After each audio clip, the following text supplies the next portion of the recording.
Derek White. The play will be reviewed for a potential flagrant foul. Yeah, man, it was a great day of basketball for me. Joe Mazzulla feels like the turnover's alone.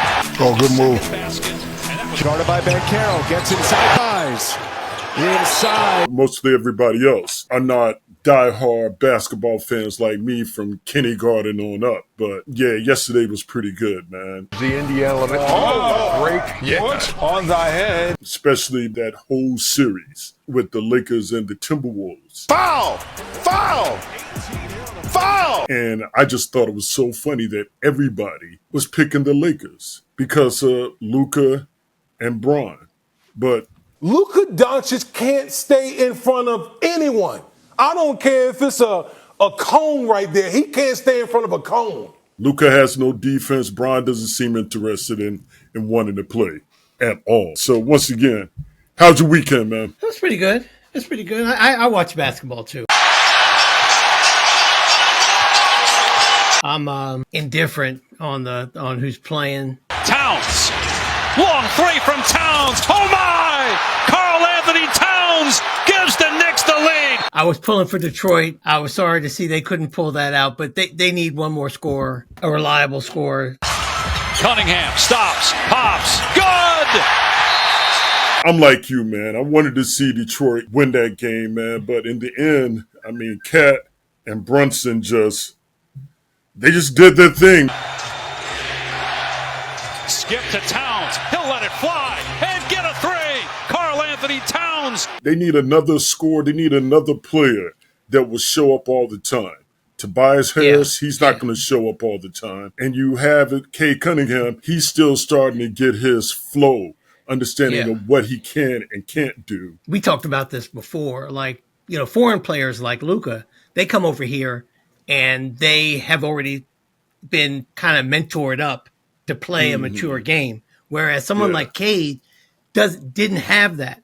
So he's like about 3 or 4 years behind Luka when Luka came into the league. I mean, as far as his growth is concerned, at least that's how I see it. The unfortunate thing about Detroit is Detroit doesn't have they don't have a LeBron or an older player. LeBron is like obviously the epitome of that. They don't have an older player who can kind of show him the ropes. He's had to, from my observation, look like he's had to learn. He's such a high level player. I didn't realize how skilled he is until I started watching him recently.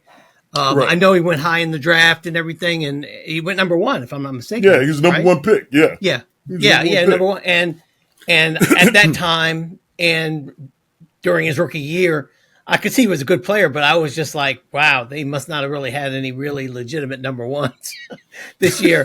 But he's a legitimate number 1, I think, given that you got these younger players coming in. Unless you can get, unfortunately, I hate to say this as an American, but unless you can get a high level foreign player number 1, when you get a number 1 pick here now that's domestic, it's going to take about 3 or 4 years.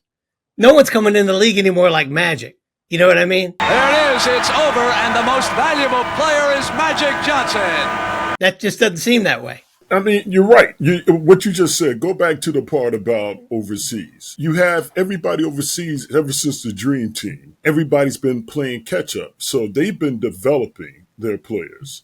You got like Luka. He's been a pro since he's been 15, but he's being developed. So they are teaching these guys a game. You got Wemby. Even though he's hurt all the time, Joel Embiid. Look at Tony Kukoc. Hey, look at Arvydas Sabonis. Guys overseas, they are learning the actual fundamentals of the game.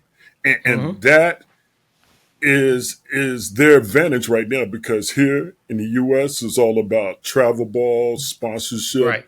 It's not about developing the young kids. It's about seeing which kid has the most moxie at his age, getting a bunch of those kids and winning games. I mean, it seems to be the case in North America almost. I mean, because look at SGA, same thing. I mean, now he's considered by many to be the best player in the league, or obviously top 3. You wouldn't know that from his first couple of years in the league. I mean, I wouldn't have. The average viewer is not going to notice how good the Timberwolves are, how good SGA is, how good Jalen Williams, those guys in OKC. For the majority of people, it's college basketball, then March Madness. Then after March Madness, they turn their attention to the NBA because it's getting ready to go into the playoffs.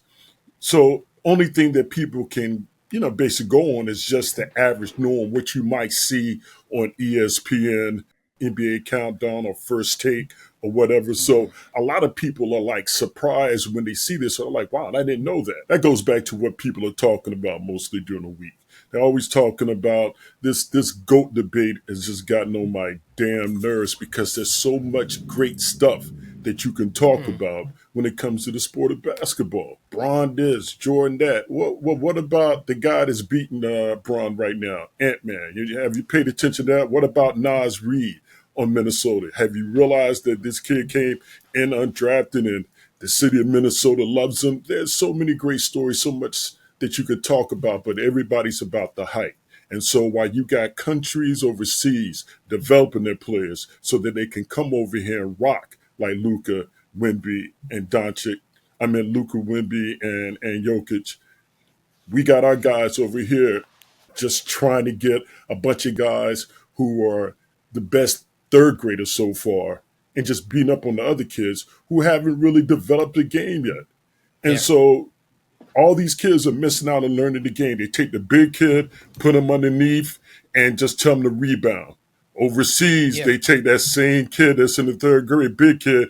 You get in the line for dribbling drills as well. You get in the line for three-pointers. Everybody's learning every aspect of the game. The Minnesota Timberwolves take control, a 3-1 series lead.